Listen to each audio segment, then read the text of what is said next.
اب آیت نمبر 16 کے اندر اللہ تعالیٰ نے مریم علیہ السلام کا تذکرہ کیا. اب زکریا کے ساتھ مریم کا تذکرہ کرنے کی وجہ کیا ہے؟ ایک تو یہ کہ مریم کی کرامت دیکھ کر کے جو اللہ تعالیٰ نے ان کو بے موسم پھال دیے تھے، تو زکریا علیہ السلام نے اللہ تعالیٰ سے دعا کی تھی. پھر اسی طرح کے جیسے مریم کے پاس خلاف عادت پھل پڑے تھے، اسی طرح خلاف عادت اللہ نے زکریا کو اتنے بڑھاپے کے اندر اولاد دی. تو یہ دونوں قصے اللہ تعالیٰ کی قدرت کاملہ کی بہت بڑی دلیل ہے کہ جیسا اللہ قادر ہے ویسا کوئی بھی قادر نہیں ہے. ٹھیک ہے. پھر مریم علیہ السلام کا سارا تذکرہ ہے کہ جب وہ اپنے گھر والوں سے علیحدہ ہوئیں مشرقی جانب. اب جو مریم علیہ السلام کی والدہ تھی نا، انہوں نے بیت المقدس کی خدمت کے لیے حضرت مریم کو وقف کیا ہوا تھا، جو اپنے بہنوئی زکریا کی کفالت کے اندر جو تھی عبادت کے اندر مصروف رہتی ہوتی تھی.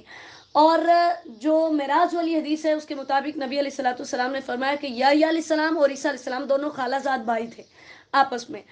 تو اللہ تعالیٰ نے مریم علیہ السلام کا تذکرہ کیا کہ وہ اپنے گھر والوں سے پردے میں ہوئی، یعنی جب وہ اپنے ایام سے، حیض سے، ماہواری سے فارغ ہوئیں اور غسل کرنے کے لیے علیحدہ ہوئی، تو کیا دیکھا؟ ایک بڑا نوجوان اور بڑا خوبصورت انسان جو ہے وہ ان کے سامنے ہے. فارسلنا الیہا روحنا، روح سے مراد جبرائیل علیہ السلام ہے. آیت نمبر 17 کے اندر اللہ تعالیٰ نے ان کو بھیجا، ایک انسان کی شکل اختیار کی، ان کے پاس آئے.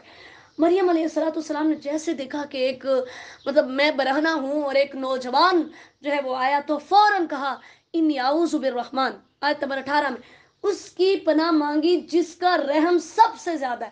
کہا میں رحمان کی پناہ میں آتی ہوں کہ وہ مجھ پر رحم کرے اور یہ غیر محرم مرد یہاں سے چلا جائے. تو فوراً جبرائیل علیہ السلام نے فرمایا کہ میں آپ کے رب کا رسول ہوں، اس لیے اللہ نے مجھے بھیجا ہے کہ میں آپ کو پاکیزہ لڑکا عطا کروں. اب لوگوں نے یہاں سے یہ کر لیا کہ جبرائیل بھی اولاد دے سکتے ہیں. انہوں نے کیا کہا ہے؟ انا رسول ربک، میں آپ کے رب کا قاصد ہوں جو آپ کو اولاد دینے آیا ہوں. یعنی اولاد دینے کس نے بھیجا ہے؟ اللہ تعالیٰ نے. یہ نہیں کہا کہ میں رب ہوں اور میں آپ کو اولاد دینے لگا ہوں. تو مریم علیہ السلام بڑی پریشان ہوئی. کہا ایسے کیسے ہو سکتا ہے؟ مجھے تو آج تک کسی مرد نے چھوا بھی نہیں. اولاد اسی طرح پیدا ہوتی ہے نا، مرد عورت کا آپس میں ملاپ ہو. کہا مجھے تو آج تک کسی مرد نے ہاتھ نہیں لگایا. علماء کو بغیہ، میں زانیہ بھی نہیں ہوں، میں بدکار بھی نہیں ہوں، میری طرف لڑکا کیسے پیدا ہوگا؟ تو فرشتے نے ان کو بتایا کہ اللہ تعالیٰ پر یہ بہت آسان ہے، اور اللہ تعالیٰ آپ کو اور آپ کی جو اولاد دیں گے اس کو دنیا والوں کے لیے نشانی بنانا چاہتے ہیں. اس وجہ سے اللہ تعالیٰ نے یہ ڈیسائیڈ کیا کہ بغیر باپ کے آپ کی طرف اولاد ہوگی. فحملته فانتبذت به مکانا قصیا. اب وہ حاملہ ہوئی اور اسے لے کر ایک دور جگہ پر چلی گئی کہ لوگوں کی باتوں کی بچنے کی وجہ سے اتنی پریشان ہوئی. تو جب ان کو درد ذی آئی، آیت نمبر 23 کے اندر، عورت کو بچے کی پیدائش کے وقت جو درد ہوتی ہے نا، اسے المخاض کہا جاتا ہے. اب وہاں گئی تو اللہ تعالیٰ سے دعا کی. کہا یا لیتنی مت قبل ھذا، کاش میں اس دن سے پہلے مر جاتی. وکنت نسیا منسیا، اور کاش میں بھولی گئی ہوتی کہ آج لوگ کیا کہیں گے کہ میری شادی نہیں ہوئی اور بغیر شادی کے میری طرف لڑکا پیدا ہو رہا ہے. تو یہاں سے پتہ چلتا ہے کہ اگر فتنے کا ڈر ہو تو پھر موت کی تمنا جائز ہے. جیسے صحیح بخاری کی حدیث ہے، نبی صلی اللہ علیہ وسلم نے فرمایا جب کوئی شخص موت کی تمنا کسی تکلیف کی وجہ سے کرے جو اسے پہنچی ہے تو ہرگز نہ کرے. اگر ضروری اسے موت کی تمنا کرنی ہے تو یہ کہے اللہم احیینی ما کانت الحیات خیر لی، اے اللہ مجھے تب تک زندہ رکھ جب تک زندہ رہنا میرے لیے بہتر ہے، اور مجھے فوت کر لے جب تک فوت ہونا میرے لیے بہتر ہو. یعنی ان الفاظ میں موت کی آرزو کر سکتے ہیں، ادروائز موت کی تمنا کرنا جائز نہیں. فناداها من تحتی اللہ تحزنی. اب آیت نمبر 24 کے اندر اللہ تعالیٰ نے آواز دی ان کو. ٹھیک ہے. اب یہ آواز دینے والے کون تھے؟ کچھ لوگ کہتے ہیں کہ یہ جبرائیل علیہ السلام تھے کہ انہوں نے ان کو آواز دی، اور وہ آواز دے کر ان کو یہ کہا گیا کہ آپ غم نہ کریں، قد جعل ربکی تحت کی سریا، کہ آپ کے نیچے اللہ تعالیٰ نے ایک نہر جو ہے، ایک ندی جاری کر دی ہے. اور اللہ تعالیٰ نے ان کو حکم دیا کہ یہ جو کھجور کا تنا آپ اس کو ہلائیں، اس سے کھجوریں گریں گی، آپ اس کو کھائیں اور اپنی آنکھوں کو ٹھنڈا کریں، یعنی آپ پریشان نہ ہوں. اور اگر کوئی انسان آپ کے سامنے آتا ہے اور وہ آپ کو بلاتا ہے تو آپ نے کہنا ہے انی نذرت للرحمن صوما، میں نے رحمان کے لیے روزے کی نظر مانی ہوئی ہے، لہٰذا میں بات نہیں کر سکتی. جیسے زکریا علیہ السلام کو بولنے سے منع کر دیا 3 دن تک، ایسے ہی مریم علیہ السلام کو بھی منع کر دیا کہ آپ نے بھی کسی سے بات نہیں کرنی، کیونکہ ہم جتنا بولتے ہیں اتنا زیادہ پھنستے ہیں. خاموشی کے اندر نجات ہے. پنجابی کی مثال ہے نا، ایک چپ سو سکھ. جو ایک دفعہ خاموش رہتا ہے اس کو کتنی دفعہ سکون نصیب ہوتا ہے. تو اس لیے اللہ تعالیٰ نے انہیں کہا کہ آپ نے خاموش رہنا ہے. فَأَتَتْ بِهِ قَوْمَهَا تَحْمِلُ. اب جب بچہ پیدا ہو گیا لے کر جو ہے وہ آئیں مریم علیہ الصلوۃ والسلام اپنی قوم کے پاس، تو جیسے ہی لوگوں نے دیکھا نعوذ باللہ انہوں نے تو لان تان کرنے شروع کر دی. انہوں نے کہا یہ کیا ہے، تیرے ماں باپ بھی بڑے اچھے تھے. کیونکہ سب سے پہلے جب ہم گناہ کرتے ہیں نا تو جن کو بلیم کیا جاتا ہے، جن پر الزام لگایا جاتا ہے، وہ ہمارے والدین ہوتے ہیں. اگر تو ہمارے والدین اچھے ہوں تو لوگ کہتے ہیں، جیسے مریم کہتے ہیں، لوگوں نے کہا تیرے ماں باپ تو ایسے نہیں تھے، تو نے یہ ظلم کہاں سے کر لی. اور اگر ماں باپ برے ہوں تو لوگ کہتے ہیں ہاں اولاد بھی تو اسی کی تھی نا. یعنی سب سے پہلے ماں باپ کو الزام دیا جاتا ہے. تو ان کی قوم نے بھی ایسے ہی جو ہے وہ کہا. اب یہاں پر جو کہا گیا یا اخت ہارون، اے ہارون کی بہن، اس سے مراد وہ ہارون نہیں ہے جو موسیٰ علیہ الصلوۃ والسلام کے بھائی تھے کہ حضرت مریم ان کی بہن تھی. نہیں، عزت و شرافت کی وجہ سے ان کی طرف جو ہے وہ نسبت کی گئی ہے کہ اس طرح جو ہے وہ ہارون اتنا نیک تھا، تو بھی اس کی طرح جو ہے اتنی نیک تھی، تو تجھے یہ کام نہیں کرنا چاہیے تھا. ٹھیک ہے. اور یہ بھی ہو سکتا ہے کہ اللہ تعالیٰ نے نسبت کے لیے جو مطلب ان کا نام لیا، ان کی شان بڑھانے کے لیے کہ ایک نبی کی طرف ان کی نسبت کی. اب جب حضرت مریم علیہ الصلوۃ والسلام اپنے بیٹے کو لے کر قوم کے پاس آئیں اور انہوں نے اس طرح سے باتیں کی تو انہوں نے اس کی طرف اشارہ کیا، حضرت عیسیٰ کی طرف. لوگوں نے کہا یہ تو بچہ، ہم اس سے کیسے بات کریں گے. تو عیسیٰ علیہ الصلوۃ والسلام اسی ٹائم بولے، کہا انی عبد اللہ، میں اللہ کا بندہ ہوں، آتانی الکتاب، اس نے مجھے کتاب دی ہے. کون سی کتاب اتری تھی عیسیٰ علیہ الصلوۃ والسلام پر؟ انجیل. وجعلنی نبیّا، اور اس نے مجھے نبی بنایا ہے. یعنی بچپن کے اندر ہی یحییٰ علیہ الصلوۃ والسلام کو بھی نبوت ملی اور عیسیٰ علیہ الصلوۃ والسلام کو بھی بچپن کے اندر ہی اللہ تعالیٰ نے نبوت دی. تو حدیث میں آتا ہے کہ جن 3 بچوں نے بچپن کے اندر کلام کیا تھا ان میں سے ایک حضرت عیسیٰ علیہ الصلوۃ والسلام ہے. ٹھیک ہے. تو اس ٹائم انہوں نے جب بول کر اپنی قوم کو بتایا تو قوم بڑی حیران ہوئی، اور ساتھ یہ بھی بتایا کہ اللہ نے مجھے بابرکت بنایا، میں جہاں بھی رہوں گا میرے ذریعے سے لوگوں کو خیر و برکت ہی پہنچے گی. اور اللہ نے مجھے حکم دیا ہے کہ بھی صلاح، میں نماز پڑھو. اس سے پتہ چلا کہ ان کی شریعت کے اندر بھی نماز فرض تھی. ٹھیک ہے. مجھے زکوٰۃ دینے کا اللہ نے حکم دیا، ما دمت حیا، جب تک میں زندہ رہوں. اسلام لانے کے بعد انسان پر جو سب سے پہلی ذمہ داری عائد ہوتی ہے وہ نماز ہے. ٹھیک ہے. وبرم بوالدتی. پھر یہی بات کی جو زکریا یحییٰ علیہ الصلوۃ والسلام کو اللہ تعالیٰ نے صلاحیتیں دی، وہی حضرت عیسیٰ علیہ الصلوۃ والسلام کو دی کہ میں اپنے والدین کے ساتھ اچھا سلوک کروں، میں بدبخت نہ بنوں. اور میرے اوپر بھی انہی 3 کاموں کے اندر جو ہے وہ یہ 3 وقت جو تھے، پیدائش کا، مرنے کا اور مر کر دوبارہ اٹھنے کا، ان تینوں وقتوں کے اندر اللہ تعالیٰ نے حضرت عیسیٰ علیہ الصلوۃ والسلام کو بھی ہر طرح کی گھبراہٹ سے محفوظ رکھا. آیت نمبر 34 میں اللہ تعالیٰ نے فرمایا ذالک عیسیٰ ابن مریم، یہ عیسیٰ بن مریم ہے. یعنی اس کے بارے میں بالکل تمہیں کچھ شک نہیں ہونا چاہیے. ان کے نسب کے بارے میں تمہیں کوئی شک نہیں ہونا چاہیے. وہ خود بھی عیب سے پاک تھے اور ان کی ماں بھی ہر عیب سے پاک تھی. انہوں نے کوئی بدکاری، کوئی گناہ نہیں کیا. اللہ تعالیٰ نے اپنی قدرت کاملہ سے ان کو بغیر شوہر کے بیٹا عطا کیا. قول الحق الذی فیہ یمترون، اللہ نے فرمایا یہ وہ سچی بات ہے جس کے بارے میں لوگ شک کرتے ہیں. لہٰذا مسلمانوں تمہیں شک نہیں کرنا مریم کی پاک دامنی پر. آیت نمبر 35 میں اللہ تعالیٰ نے فرمایا اگرچہ میں نے عیسیٰ کو بغیر باپ کے پیدا کیا، لیکن اس کے باوجود ما کان للہ ان یتخذ من ولد، میرے لائق نہیں ہے کہ میں کوئی اولاد بناؤں. یعنی اگر وہ بغیر باپ کے پیدا ہوا تو اس کا قطعاً یہ مطلب نہیں ہے کہ عیسیٰ میرا بیٹا ہے. سبحانہ، میں پاک ہوں. میں جب کسی کام کا ارادہ کرتا ہوں تو میں لفظ کن کہتا ہوں، وہ کام ہو جاتا ہے. تو میں نے لفظ کن کے ذریعے سے ہی عیسیٰ کو بھی پیدا کیا ہے. تمہارا رب میں ہی ہوں، یہی سیدھا راستہ ہے. فاختلف الاحزاب من بینہم، گروہوں نے آپس میں اختلاف کیا. نعوذ باللہ، یہودیوں نے کہا کہ وہ ولد الزنا تھا، زنا کا بچہ تھا، نعوذ باللہ. کچھ نے کہا کہ وہ جادوگر تھا. عیسائیوں کے بھی کئی جو ہے وہ گروہ ہو گئے. ہم نے پڑھا ہے نا، کوئی کہتے تھے کہ یہ 3 کا تیسرا ہے. اس طرح مختلف ہم تیسرے پارے کے اندر پڑھ چکے کہ مریم عیسیٰ اور اللہ کو ملایا جائے تو ایک رب بنتا ہے. کبھی جبرائیل اللہ اور عیسیٰ کو ملایا جائے تو ایک رب بنتا ہے. اللہ نے فرمایا سب کچھ جھوٹ ہے. فویل للذین، ایسے لوگوں کے لیے ہلاکت ہے جنہوں نے کفر کیا. اسمع بہم وابصر، یہ دونوں فعل تعجب کے لیے. یعنی اللہ تعالیٰ نے فرمایا جس دن وہ قیامت کی دن ہمارے پاس آئیں گے وہ کس قدر سننے والے ہوں گے، کس قدر دیکھنے والے ہوں گے. تو یہ کیسی باتیں ہیں کہ اللہ تعالیٰ کے ساتھ وہ اوروں کو ملا رہے ہیں اور اللہ کے بارے میں اسی طرح کی باتیں کر رہے ہیں. وانذرہم یوم الحسرہ، ان کو حسرت کے دن سے، پچھتاوے کے دن سے جو قیامت کا دن ہے اس سے ڈرائیے. وہم فی غفلۃ وہم لا یؤمنون، یعنی اس دن ان کو جو ہے وہ یہ غفلت میں پڑے ہوئے ہیں. اس دن پھر یہ